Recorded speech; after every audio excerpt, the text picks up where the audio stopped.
Peace be with you, and a happy, blessed Easter to everybody.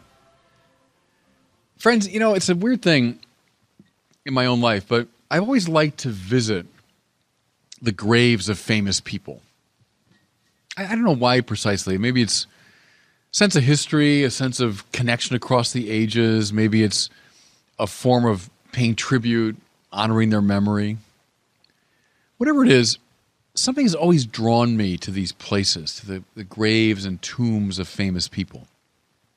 I've done a lot of traveling around the world in my life, and whenever I come into a new place or new city, my first question is usually, well, who's buried here? Whose grave can I visit? And then I make a beeline to those places. When I was a student in Washington, D.C. many years ago, I used to love to visit that little ridge just below the Custis Lee Mansion where the Kennedy brothers are buried. So, of course, the whole Arlington Cemetery stretches out below you, but that little ridge just below the home from which Robert E. Lee left to fight the Civil War, a home that was connected to George Washington's family, right below that house is that little area where the Kennedy brothers are. And I used to go and visit their graves, and I would sit for a long time and look kind of wistfully out at the city. I love that sight. When I was a student some years later in Paris, I loved to go to the Montparnasse Cemetery, right behind where I lived. It's just maybe a 5-minute walk from where I lived. There, Samuel Beckett, the great Irish playwright, was buried, as was Jean-Paul Sartre, the existentialist philosopher. Not a man I agree with very much, but a great philosophical figure. But the treasure trove of Parisian burial grounds is the Père Lachaise Cemetery. That's a place I visited frequently as well. There you find, it's like a city. It's a city of the dead, this massive cemetery. You find the graves of Abelard and Eloise, the famous kind of star-crossed couple from the Middle Ages. Abelard really is the reason Paris became a great city. You find the grave of Jim Morrison there, if you like rock and roll, right? The lead singer for The Doors, who died in Paris and is buried there. The grave of Chopin, the great pianist. Oscar Wilde is buried there. I spent hours at Père Lachaise, just kind of wandering around, and there'd be a lot of people that you wouldn't recognize, but then almost every row there'd be someone of kind of world historical importance. Just recently, I was in Rome. I said Mass with a friend of mine down in the crypt of St. Peter's, not far from the tomb of Pope Paul VI. We prayed at the graves of Pius XII, went upstairs, prayed at the grave of John the 23rd, and of course, my great hero, John Paul II. Spent a long time, I remember, in front of the grave of John Paul II, just musing on what he meant to the whole church, what he's meant to me. And think about this, whenever you go to St. Peter's, what you're visiting basically is a giant grave monument. It's the most famous grave monument in the world. So St. Peter is buried there on that side of the Vatican Hill, and eventually a huge basilica under Constantine was built there. That was torn down, and the one we have now was built in the 16th century. So you're visiting basically a grave.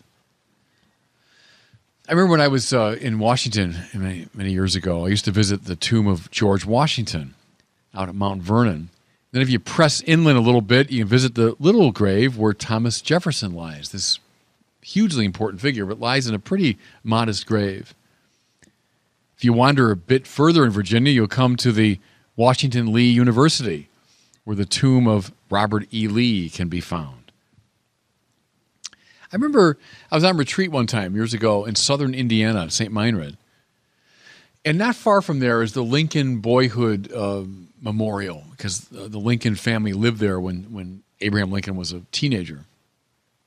But the most moving part of it, there's a beautiful little cemetery, at the heart of which is the tomb of Nancy Hanks, Abraham Lincoln's mother.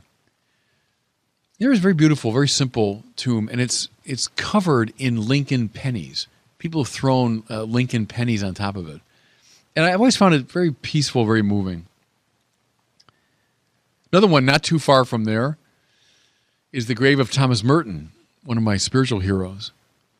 Remember, I was down at Gethsemane Abbey where he lived, and I was giving talks to the monks, and I was in a guest room, in the guest wing, and I opened the window to the room, and it directly overlooked the cemetery, and I could see Merton's grave from my room.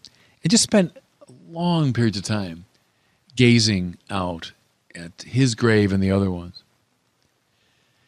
Now, you're wondering, why is this man leading me on this sort of macabre meditation on graves on Easter Sunday? Well, there's a reason we're drawn to them, and I've mentioned some above. But also, there's a sense of peace, of fulfillment, of something ended. That's why we love to meditate and muse and sort of ponder at graves. Peaceful, serene, complete. The one thing you would never expect in a cemetery or a grave is action or novelty. See, and that's why the grave at the center of our gospel today, at the center of Christianity, is so weird and powerful. We hear that 3 women come to the tomb of Jesus. As we'd expect any visitor to any grave to come, they have their oils with them. They intend to anoint the body of Jesus. They're anticipating, perhaps weeping at the grave, perhaps sitting in reverential silence, perhaps quietly musing on the life and words of their friend, maybe through their tears expressing their admiration for him, the tragedy of his death. I mean, that's how they're going to the tomb, right? How we would go to the tomb of someone that we deeply admired. How we might even today go to the tomb of a famous person. Let's sit around quietly and muse on what his life has meant. But this is no ordinary grave. And everything, friends, is going to hinge upon this.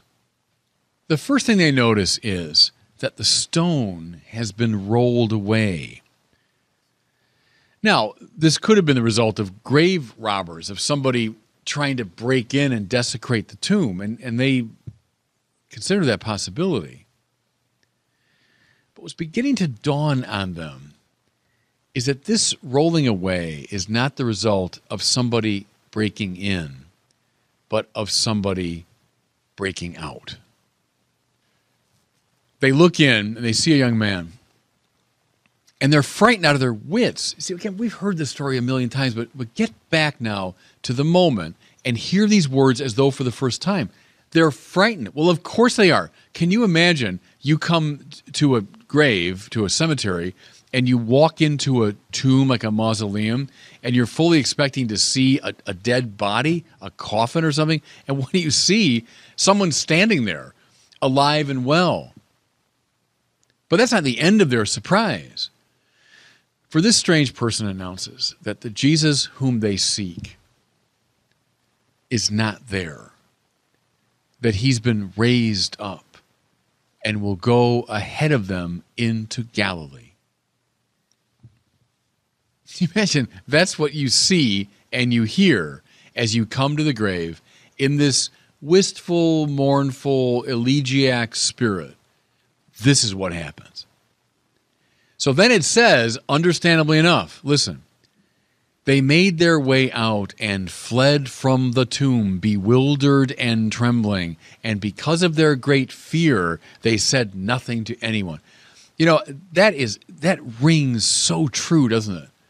This is not some literary invention. That rings very true to me of what it must have been like to come in one attitude to that tomb and then to see what they saw.